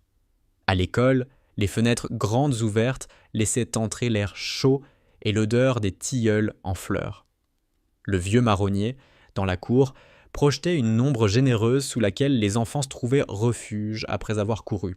Julien, pourtant, ne changeait rien à son rituel. Chaque matin, 2 pommes glissaient dans son cartable. Chaque récréation, 2 pommes posées sur ses genoux. Une pour lui, l'autre pour elle, toujours elle, même invisible dans la cour. Et le soir, au 4e étage, la petite main de Claire qui se tendait pour recevoir ce fruit comme un cadeau. Les camarades, à force, ne se moquaient plus. Ils avaient compris, sans comprendre vraiment, que ce geste avait un sens profond. On n'osait pas briser cette habitude, comme on n'oserait pas interrompre une prière. Les enfants, même dans leur innocence, sentaient qu'il y avait là quelque chose de trop sérieux pour qu'on s'en amuse. La maîtresse, elle, observait toujours, avec ce mélange de tendresse et de peine. Elle devinait la fragilité d'un équilibre, la force discrète de cet enfant. Parfois, en corrigeant ses cahiers le soir, elle s'arrêtait et pensait à lui, à ses 2 pommes, et se disait qu'il y avait dans son école une leçon d'humanité plus grande que toutes celles qu'elle enseignait. À la maison, l'été rendait les journées un peu plus légères. Claire, malgré sa santé fragile, parvenait certains soirs à se tenir sur le balcon étroit, respirant l'air tiède, regardant le ciel se colorer d'orange. Julien restait près d'elle, lui racontant la cour, les jeux, les chansons qu'ils apprenaient en classe. Elle riait, même quand son souffle se faisait court, et chaque fois qu'il lui tendait la pomme, elle la croquait comme si elle croquait un morceau de soleil. Un soir, leur père rentra plus tôt que d'habitude. Il posa sa main lourde sur la tête de Julien et dit, d'une voix fatiguée mais douce, « Tu prends bien soin de ta sœur. » Julien haussa les épaules. Pour lui, ce n'était pas un effort, pas un devoir. C'était naturel, c'était l'amour dans sa forme la plus simple. Les vacances approchaient. Les enfants de la classe parlaient de la mer, de la campagne, des voyages qu'ils allaient faire. Julien écoutait sans rien dire. Il savait que pour lui, l'été serait la même cour, le même balcon, les mêmes pommes partagées. Mais cela lui suffisait, parce que Claire serait là, et qu'ensemble, ils inventeraient leurs propres vacances, dans la petite chambre où l'imagination transformait chaque soir en aventure. Un après-midi, la maîtresse demanda aux enfants d'écrire une rédaction sur le thème « Le plus beau cadeau que vous ayez reçu ». Les enfants se mirent à raconter leurs jouets, leurs anniversaires, leurs fêtes. Julien resta longtemps silencieux, son crayon suspendu au-dessus de la feuille. Puis il écrivit, d'une écriture appliquée. « Le plus beau cadeau que j'ai reçu, c'est de ne jamais être seul. » Pas. Il ne développa pas davantage. Quand la maîtresse lut ces mots, elle sentit sa gorge se serrer. Elle comprit. Elle sut qu'il y avait derrière ces mots une histoire qu'elle ne connaîtrait peut-être jamais en entier, mais qui portait en elle toute la douceur du monde. L'été s'installa pour de bon. Les jours devinrent brûlants, la cour résonna de rires plus éclatants encore. Julien continuait son rituel imperturbable, mais un midi, la maîtresse le vit garder la 2e pomme dans ses mains sans la ranger dans son sac. Elle s'approcha, hésitante. « Tu n'as pas faim aujourd'hui » Julien leva les yeux, puis secoua la tête. « Non. » Elle attend. Et il resta là, immobile, la pomme serrée contre lui, comme si ce fruit contenait toute la présence de sa sœur. Le soir, lorsqu'il la lui tendit, Claire eut un sourire si lumineux que leur mère, en les regardant, dut essuyer discrètement une larme. Dans ce geste répété, banal en apparence, il y avait une fidélité bouleversante. 2 pommes, 2 vies liées, 2 enfants, qui, malgré la fragilité de l'un d'eux, continuaient de partager la même récréation, le même monde, grâce à un simple fruit. Et dans le silence des soirs d'été, alors que le quartier s'endormait, on pouvait entendre leurs rires étouffés derrière la fenêtre du 4e étage. 2 rires qui se répondaient, fragiles et puissants à la fois, comme une chanson douce contre la nuit. L'automne revint, avec sa lumière plus basse, ses après-midi dorés et ses matins froids. La cour de l'école s'emplissait de feuilles mortes que les enfants ramassaient en riant pour les lancer en pluie colorée. Le vieux marronnier se dépouillait lentement, ses branches noircies contrastant avec le ciel clair. Tout semblait reprendre son cycle, et pourtant, pour Julien, rien n'avait changé. 2 pommes chaque matin, 2 pommes chaque récréation. L'année avait passé, et sa sœur grandissait doucement, malgré sa santé toujours fragile. Claire avait maintenant 7 ans. Elle n'allait toujours pas à l'école, mais elle apprenait à lire grâce à son frère. Chaque soir, Julien, après avoir déposé la pomme dans ses mains, ouvrait un livre d'école et lui montrait les lettres, les mots, les phrases. Elle répétait, appliquée, la voix tremblante, mais le regard brillant. Et quand elle réussissait à lire une ligne entière, son sourire illuminait toute la pièce. Un soir, elle murmura « Tu sais, Julien, grâce à toi, j'ai l'impression d'aller un peu à l'école. » Il sourit doucement. Pour lui, c'était la plus belle récompense. À l'école, la maîtresse continua d'observer son élève discret. Elle voyait bien qu'il portait sur ses épaules quelque chose de plus grand que lui, et cela la touchait profondément. Elle le laissait tranquille, respectant son silence, mais parfois, en le regardant croquer sa pomme, elle se surprenait à avoir les larmes aux yeux. Car dans ce geste répétitif, elle lisait une fidélité rare, une tendresse qui dépassait l'enfance. Un matin d'octobre, alors que la pluie battait contre les vitres de la classe, elle donna aux enfants un exercice de dessin. Chacun devait représenter sa famille avec des crayons de couleur. Les enfants se lancèrent, remplissant leurs feuilles de maison, de parents, de frères, de sœurs. Julien, concentré, dessina lui aussi. Quand il eut fini, il tendit son dessin à la maîtresse. On y voyait 4 personnages, le père, la mère, lui et sa sœur. Mais un détail frappait. Dans sa main, à lui, il avait dessiné 2 pommes, rondes, rouges, bien visibles. La maîtresse regarda longuement ce dessin, émue. Elle comprit alors que pour Julien, ces pommes n'étaient pas seulement des fruits. Elles étaient devenues un symbole, une manière de représenter le lien invisible qui unissait son monde à celui de sa sœur. Le soir, Claire toussait beaucoup. Leur mère s'inquiétait, leur père rentrait plus tard que jamais. Pourtant, dès qu'il entra, Julien posa la pomme sur la table et Claire la prit, comme toujours.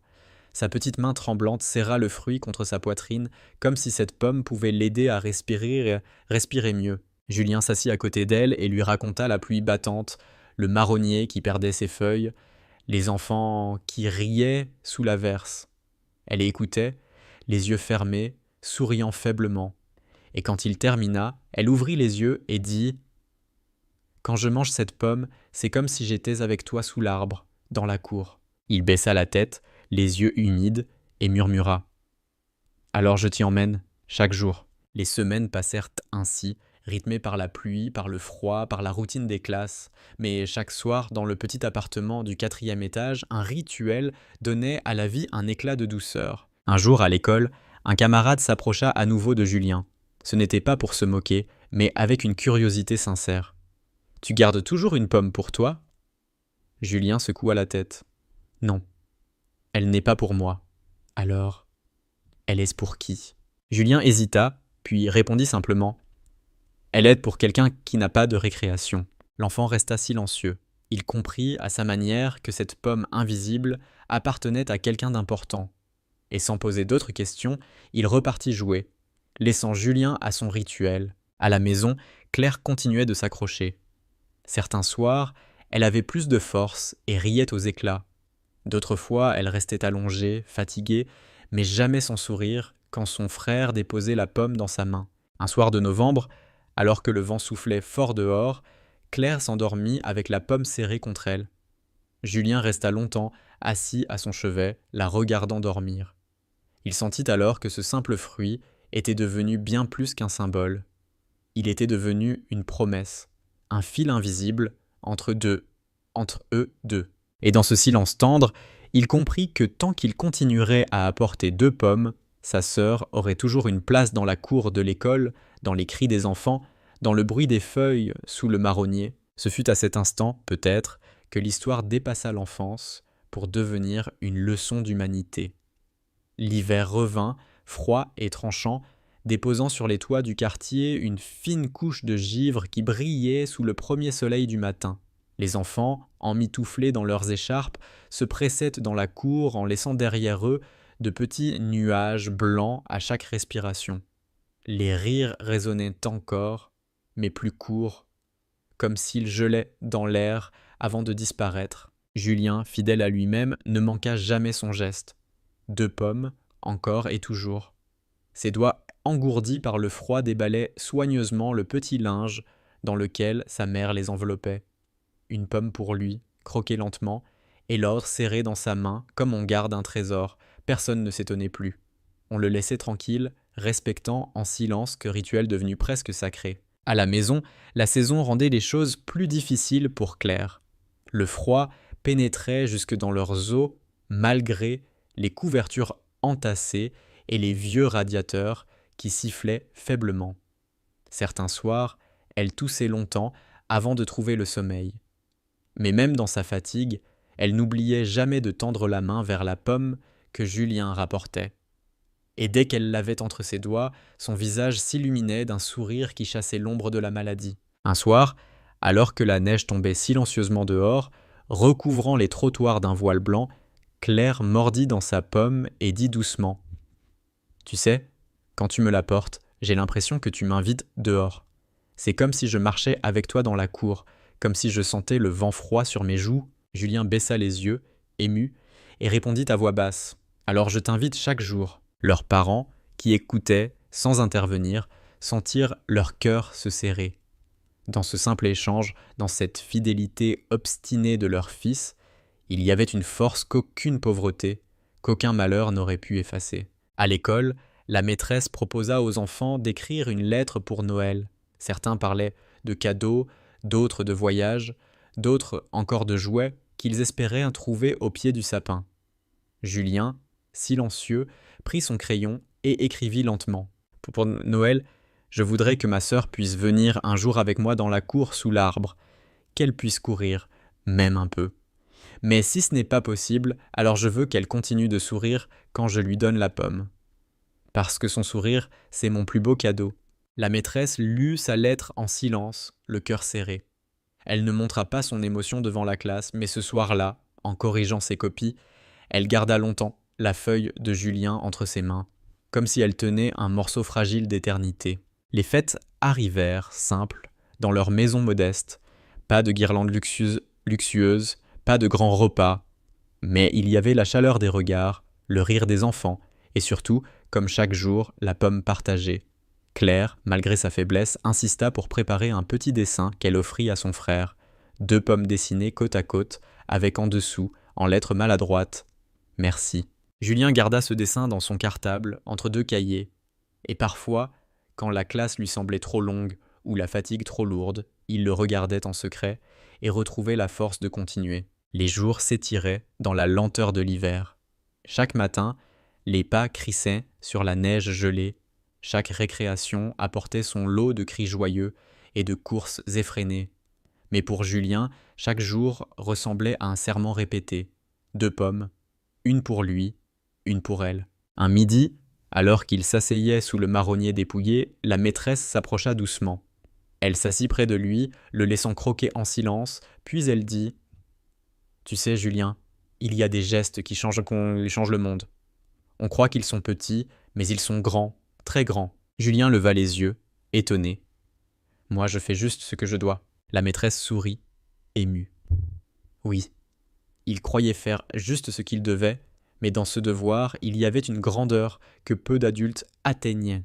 Le soir, il raconta à sa sœur ce que la maîtresse lui avait dit. Claire éclata d'un rire léger, un rire qui ressemblait à une clochette fragile. « Tu vois, Julien, tu es un héros, mon héros à moi. » Il secoua la tête, un peu gêné, mais son sourire trahissait sa fierté. Et ainsi, malgré la rudesse de l'hiver, malgré la fatigue, malgré l'inquiétude silencieuse des parents, la lumière persistait. Elle brillait dans ce rituel immuable, dans ces pommes partagées, dans ce lien indestructible entre un frère et une sœur. Un soir de février, alors que le vent frappait contre les volets et que le froid mordait jusqu'aux os, Claire posa sa tête contre l'épaule de son frère et murmura « Promets-moi que tu ne t'arrêteras jamais d'apporter 2 pommes. »« Je te le promets, » répondit-il. Et dans cette promesse se logeait toute l'éternité de leur enfance. Le froid se retira par couches fines, comme un drap que l'on tire doucement pour ne pas réveiller la maison. Les trottoirs cessèrent de craquer, l'air prit une odeur de terre mouillée, et le matin, dans la cour, on voyait remonter de minuscules filets d'eau entre les dalles. Les enfants, encore engoncés dans leurs manteaux, oubliaient l'hiver dès que la sonnerie libérait leurs jambes. Sous le marronnier, noir et nu mais déjà prêt à gonfler ses bourgeons, Julien s'assit à sa place habituelle et déplia son petit linge blanc. 2 pommes. Comme toujours. Il en approcha une de son visage, inspira ce parfum simple qui ressemble à la cuisine des mères, au goûter des mercredis, à la promesse que tout ira bien tant que quelque chose de sucré existe entre les mains. La 2e resta dans sa paume, froide et brillante. Elle attendit, patiente, la fin de la récréation et le chemin de retour, la clé qui grince, la petite main de Claire. À la maison, les radiateurs s'étaient tus la nuit plus tôt que d'habitude. Le printemps est avare de preuves. Il commence par des détails. Claire, assise près de la fenêtre, suivait des yeux les moineaux qui se disputaient sur la rambarde. Sa peau restait pâle, mais ses joues se coloraient parfois, comme un feu qui prend par intermittence. Quand Julien entra, elle leva la tête d'un coup, comme on relève un rideau, la scène pouvait commencer. Il posa son cartable, sortit la pomme, et cette fois, Avant de la tendre, il la lustra doucement sur sa manche, comme on fait briller une médaille avant la cérémonie. Claire rit, d'un rire qui vibrait encore trop peu, puis croqua. Le jus glissa au coin de sa bouche. De son pouce, Julien l'essuya. Ce geste, répété 1000 fois, avait trouvé un rythme propre, une façon d'être au monde. La mère les regarda 2 secondes de plus que d'ordinaire avant de retourner à sa machine. 2 secondes suffisent parfois à contenir toute une prière. L'après-midi, à l'école, la maîtresse annonça un projet que personne n'attendait. Sur le rebord des fenêtres, elle avait aligné des pots de terre vides, petits et gris, sans charme, pareils à des tasses oubliées. Elle expliqua d'une voix douce qu'ils allaient, avec ce que la saison offre, et ce que les goûters laissent, faire lever de petites vies. Pépins d'orange, graines de tomates, noyaux d'avocat, tout ce qui, en secret, contient une forêt miniature. Elle dit le mot patience, comme on dépose un oiseau dans des mains d'enfants. Les doigts levés fusèrent. Est-ce que ça marche avec les pépins de pommes ? Elle sourit. Oui, mais ça prend du temps, beaucoup de temps. La classe émit un souffle qui n'était ni oui ni non, ce soupir qu'on pousse devant la lenteur. À la récréation, Julien prit sa pomme plus lentement que d'habitude. Il croqua, mâcha, s'interrompit. Il se surprit à manger autour du cœur du fruit avec une sorte d'attention nouvelle, une minutie d'horloger. Garder intactes les 5 minuscules graines brunes. Il déposa le trognon dans sa main comme un trésor malhabile, et au lieu de le jeter à la poubelle verte au fond de la cour, il le glissa dans son mouchoir. La maîtresse, qui passait à distance, fit semblant de regarder ailleurs. Elle avait, elle aussi, appris la patience. Le soir, dans la petite chambre où l'air avait l'odeur du savon et du tissu propre, Julien ouvrit le mouchoir devant Claire. Il lui montra les pépins. Une boule de joie si légère qu'on crut qu'elle s'échapperait s'installa entre eux. Il lui raconta les pots alignés, le rebord de fenêtre, la terre sombre. Il lui parla du mot patience, qu'il répéta, en articulant, avec l'air sérieux des enfants quand ils disent des mots de grandes personnes. Claire demanda d'une voix assourdie si ça voulait dire qu'un jour, à l'école, il y aurait un pommier. Peut-être pas un pommier grand comme dans les livres, dit-il, mais quelque chose qui saura se souvenir. Il évita le mot souvenir, il en avait peur. Mais parfois, les mots qu'on évite entrent à pas de loup et s'installent quand même. Ils plantèrent ensemble, le lendemain matin, avant de partir, 2 pépins dans un petit pot qu'ils avaient reçu d'une voisine. La terre était froide et noire sous leurs ongles. Claire écrivit au crayon « pommier » sur une étiquette en appuyant trop fort sur le papier qui gondola un peu. Puis Julien prit 2 autres pépins et les glissa, à l'école, dans la terre d'un pot au rebord de la fenêtre. La maîtresse, en passant, ajusta l'étiquette qu'il avait maladroitement plantée de travers. Claire n'était pas là, évidemment, mais partout, il y avait 2 gestes, 2 écrits, 2 sillons. Il fallait 2. Le printemps fit ce que font les printemps. Il hésita, recula, repartit. 1 semaine rien. Puis un matin, un point d'un verre absurde, trop pur pour être autre chose qu'un miracle, déchira la surface de la terre dans le pot du rebord. La maîtresse fit semblant de n'avoir rien vu pour laisser aux enfants la surprise de la découverte. Quand la classe entra, le petit tumulus de terre trouée fut repéré, un cri traversa les rangs comme une étincelle. Ça a poussé. Julien resta silencieux, mais sa main tapota sa poche, là où il gardait le dessin de Claire, 2 pommes maladroites, un « merci » en lettres tremblées. Il y en avait bien 2 qui avaient été plantées, et un seul qui avait percé. Parfois, une seule pousse suffit à représenter 2 vies. Le soir, la description de cette feuille minuscule fut longue comme un conte. La couleur, la brillance, la façon dont elle se tournait déjà vers la lumière, l'espérance entière qui tenait sur une tige grêle. Claire fermait les yeux pour mieux voir. Elle imaginait le rebord de la fenêtre, poussiéreux, devenu un balcon de théâtre pour une créature minuscule. Elle posa sa main sur la pomme du jour et dit « J'aurai bientôt ma cour, moi aussi. » Julien hocha la tête. Il pensa à l'ombre du marronnier et se demanda si un jour un autre arbre à côté pourrait épauler ce colosse. On a toujours besoin d'un appui, même les géants. Les jours suivants, on comprit que la petite tige voulait vivre. Elle grandit d'une phalange, puis d'une autre, prit 2 feuilles, puis 4. Les élèves se disputèrent la place la plus près du rebord aux récréations de pluie. La maîtresse imposa des tours, des soins, l'arrosage minimal. Elle parla de Racine, de la façon dont les choses se tiennent sous ce qu'on voit. Et elle redit patience, en souriant à Julien sans insister. Une fois, elle écrivit à la craie, presque au bord du tableau, « Grandir, c'est tenir pour deux ». Personne ne fit de lien explicite avec les pommes de Julien. Il n'y avait pas besoin. La santé de Claire flottait comme une flamme qui hésite dans un courant d'air. Il y eut des après-midi entiers de rire et des nuits où la respiration ne semblait pas trouver la porte. Le père rentrait encore tard, la mère récupérait son souffle en s'asseyant face à la fenêtre après le dîner, sans parler. Mais dans cette maison, le temps se pliait pour créer chaque jour un espace où rien d'autre n'existait, le moment où la pomme passait de l'une des mains de Julien à l'une des mains de Claire. Ce moment-là ne tomba jamais. Même le soir où l'ambulance, au loin, hennit dans la rue, même le soir où la lumière sauta pendant 20 minutes et où l'appartement fut éclairé à la bougie, même le soir où la pluie tambourina si fort qu'on dut crier pour s'entendre. La pomme continua de tracer son arc du cartable à la table, de la table à la bouche, de la bouche au sourire. Un matin, la mère se leva avec une décision dans la voix qui ne lui ressemblait pas. Elle avait téléphoné, parlé à la maîtresse, arrangé un passage à l'école, à l'heure où la cour serait vide. Claire avait eu 2 bonnes nuits. On ne défie pas la maladie plus que de raison, mais on ne refuse pas les fenêtres qu'elle laisse. On allongea un foulard sur le cou de Claire, on la couvrit d'un gilet trop grand, on descendit les 4 étages doucement. La lumière du palier semblait différente, comme si le monde, au courant, s'était fait plus doux pour la laisser sortir. Dans la classe, les tables avaient été repoussées. Sur le rebord, le petit pommier tenait ferme. La maîtresse ne parla pas beaucoup. Elle dit seulement « Bonjour, Claire », d'une voix qui avait oublié toute autorité. Le père, silencieux, posa sa main sur l'épaule de son fils. Julien n'avait pas lâché son sac. Dedans, le linge blanc enveloppait 2 pommes. On alla jusqu'à la fenêtre.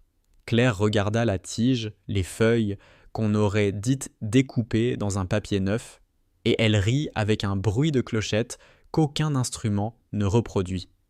Elle tendit le doigt, sans toucher.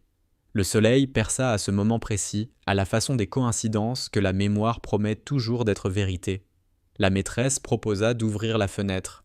L'air entra, tiède. La cour, vide de ses cris, semblait tenir son souffle. Sous le marronnier, une tache d'ombre ronde attendait le mois de juin. Julien sortit sa première pomme. Il en retira un éclat de peau avec l'ongle, juste assez pour libérer l'odeur, puis la tendit. Claire la porta à ses lèvres. Elle croqua. Le son se réverbéra contre le verre, c'était presque une musique. La seconde pomme dormit encore dans le linge. Elle n'était pas jalouse, elle savait qu'on ne partage pas tout au même instant. Laisser une part pour plus tard, c'est déjà une manière d'aimer. Ils ne restèrent pas longtemps. Le corps demande ses limites, la fatigue se venge si on oublie de la saluer. On remonta les 4 étages plus lentement encore. Avant de franchir la porte, Claire chercha la main de son frère et la serra. Elle dit « J'ai été à la récréation ». Il répondit « Je sais ». Le lendemain, la petite tige au rebord de la fenêtre de la classe avait gagné 1 millimètre. Cela ne fait rire personne, 1 millimètre, quand on a vu un enfant sourire. Le temps, par la suite, se remit à faire son office de temps. Il reprit ses habitudes, ses écarts. Parfois, il allonge les jours, parfois il les plie, parfois, on ne comprend pas sa grammaire. Une nuit, que personne ne choisit, la maison fut plus silencieuse que d'ordinaire.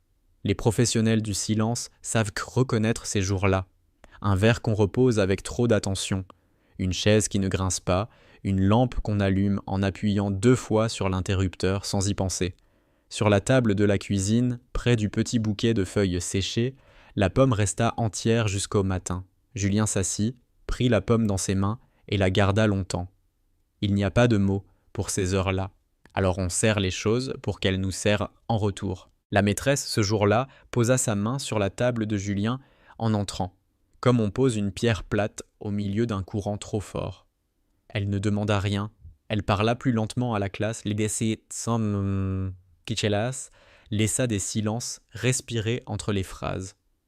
À la récréation, Julien sortit son linge blanc, 2 pommes. Il n'en croqua aucune. Il resta assis, les 2 fruits dans ses mains, et on aurait dit qu'il tenait la tête d'un oiseau au creux de ses paumes pour la protéger. La cour avait retrouvé ses cris, mais autour de lui, un cercle plus calme semblait s'être tracé, s'ancrait. Les enfants jouaient à côté de lui, comme on marche à pas de chat dans une pièce où quelqu'un dort. Le soir, il posa la pomme sur la table. Comme chaque soir, il ne la donna pas. Il la posa seulement. Il tourna la tête vers la fenêtre. La chaise, à côté, resta vide. La mère passa derrière lui, posa ses doigts sur ses cheveux et les retira aussitôt, comme si le geste brûlait. Le père s'assit, cet homme qui ne s'assoit jamais à cette heure-là, et il resta. On resta. Parfois, rester était la seule forme possible de courage. Les jours suivants ne s'emboîtèrent pas bien. Il grinçait. Julien continuait pourtant à déplier le linge blanc à la récréation. 2 pommes. Il apprit qu'on peut tenir une promesse même quand celui à qui on l'a faite n'est plus là pour la recevoir. Il mangea un peu, parfois. Souvent, il replaça une des pommes dans son sac sans y toucher. En classe, il guettait le pot au rebord de la fenêtre. La tige, ignorante du malheur des hommes, poursuivait sa logique verte. Les premières vraies feuilles prirent un vert plus sombre. On changea le pot pour un plus grand. Un samedi, le père, la mère et la maîtresse, à 3, sans beaucoup parler, passèrent au directeur une demande qu'on n'a pas l'habitude de formuler. Planté dans la cour, à côté du marronnier, un arbre qui plus tard serait assez grand pour fabriquer de l'ombre à son tour. Le jour choisi fut gris. Les enfants entourèrent le trou déjà creusé, penchés comme des fleurs autour d'un bassin. La maîtresse tint la tige et la motte. Le père posa une main, la mère une autre. Julien, lui, avait dans sa poche le dessin de Claire. Il glissa le papier, plié en 4, au fond du trou, contre la terre froide. On versa de la terre par-dessus, on tasse, on arrosa. Et ce fut tout. Les grands moments ne sont pas bruyants. Ils ont le son de la terre qu'on remet à sa place. Quand la classe réintégra les rangs, la maîtresse écrivit à la craie, sous la date, une phrase que personne n'effaça le soir venu. « À ceux qui ne sont pas là, nous gardons une place. » Cela suffit pour baptiser l'arbre sans cérémonie. Le printemps avança avec une douceur attentive, comme si, prévenu, il se coordonnait enfin au vivant. L'ombre du marronnier changea de forme dans la journée, et tout près, une ombre miniature, encore imparfaite, commença à prendre ses marques sur les dalles. Les oiseaux, ignorant des plaques et des phrases à la craie, se posaient indifféremment sur l'une ou l'autre branche. Les enfants reprirent leurs courses, leurs cris, leurs marchandages. De temps en temps, l'un d'eux, sans raison apparente, sortait de sa poche un biscuit en double, une clémentine de trop, et la déposait sous le petit arbre, en bas, à l'abri. Personne n'avait demandé cela. Les gestes apprennent à se répandre seuls, comme les rumeurs, mais avec plus de bonté. Julien, assis sous le marronnier, s'habitua à regarder les 2 ombres côte à côte. Il continua de déplier son linge. 2 pommes. Au début, il en posait une au pied du petit arbre avant de rentrer. Puis, il comprit que la terre n'en a pas besoin. Alors, il s'assit près du tronc fin, il parla sans beaucoup de mots. On peut parler en silence quand on a appris la grammaire de l'absence. Et il croqua. Il croqua pour 2. Comme il avait attendu pour 2. Comme il avait planté pour 2. Il leva les yeux vers la fenêtre de la classe. Le rebord était vide maintenant, la vie avait pris sa place dehors. Les années, ensuite, ne prirent pas la peine de prévenir. Elles passèrent. C'est leur métier. Le petit pommier prêta plusieurs fois une fleur au printemps. Un matin, au bord de juin, une boule verte, minuscule, pendit à la branche comme un bouton de chemise mal accroché. On la surveilla avec une ferveur ridicule et magnifique pendant des semaines. Elle grossit, prit des joues, se teinta de jaune, rosit. L'automne l'acheva. On décida, à voix très basse, de ne pas la laisser tomber seule. La classe entière sortit à la récréation. La maîtresse demanda à Julien d'approcher. Il leva la main, il toucha le fruit du bout des doigts, il le tourna doucement, juste ce qu'il faut pour que le pédoncule cède dans un soupir. La cour, ce jour-là, ne cria pas. Le cercle silencieux autour de lui, sans craie, s'était reformé. On lui tendit un couteau au bord arrondi, celui des ateliers. Il coupa la pomme en 2. 2 moitiés nettes, 2 demi-cercles parfaits. Il en tendit une à la maîtresse, et sans réfléchir, il déposa l'autre contre le banc, à l'endroit exact où l'ombre de l'arbre se cassait. Il recula d'un pas et sourit, d'un sourire qui avait l'âge de tous les hivers et de tous les printemps qu'il avait traversés. On ne raconta pas cette scène dans les journaux du quartier, il n'y eut pas de photo officielle, mais tous les enfants présents gardèrent dans un coin de la bouche, longtemps, le goût de cette pomme-là. Un goût d'acide et de sucre, de soleil et d'ombre, de présence et d'absence dans la même bouchée. Plusieurs d'entre eux, plus tard, sans lien apparent, apprirent à garder une chaise libre dans un bus bondé, à mettre de côté une part de gâteau pour quelqu'un qui n'était pas encore arrivé, à glisser une seconde feuille blanche à côté de la leur à la bibliothèque. Ils n'auraient pas su dire pourquoi. Les gestes, quand ils deviennent habitude, n'ont plus besoin d'explication. Julien n'apporta pas moins de pommes. Il en apporta autrement. Parfois, il n'en avait qu'une, d'autres fois, il en avait deux, et il en tendait une à un nouveau qui n'avait pas encore appris le plan de la cour. Il ne parla jamais beaucoup de Claire.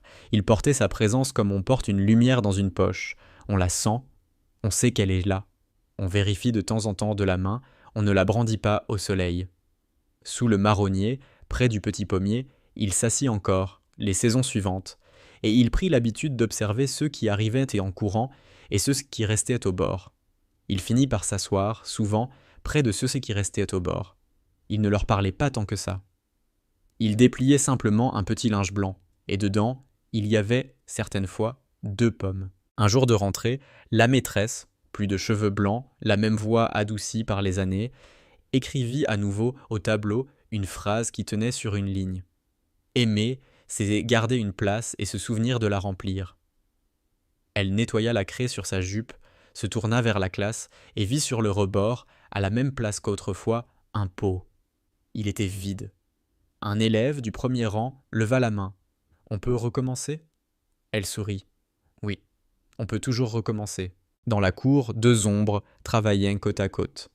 La grande, habituée des saisons, et la jeune, sûre d'elle désormais. Au pied des troncs, des miettes de biscuits oubliés, un quignon de pain, parfois un fruit en double. Les dalles, coupées de lignes grises, avaient appris une géographie nouvelle, celle des gestes qui se répètent et font tenir les mondes. Le vent passa entre les branches, léger. On aurait juré qu'on entendait un rire, un de ces rires clairs qu'on croit perdus, et qui reviennent quand on croque dans une pomme juste à l'endroit où le sucre se cache. Et la récréation, ce jour-là, eut le goût exact de ce qu'on se promet de mieux quand on est petit et qu'on décide, sans discours, de partager.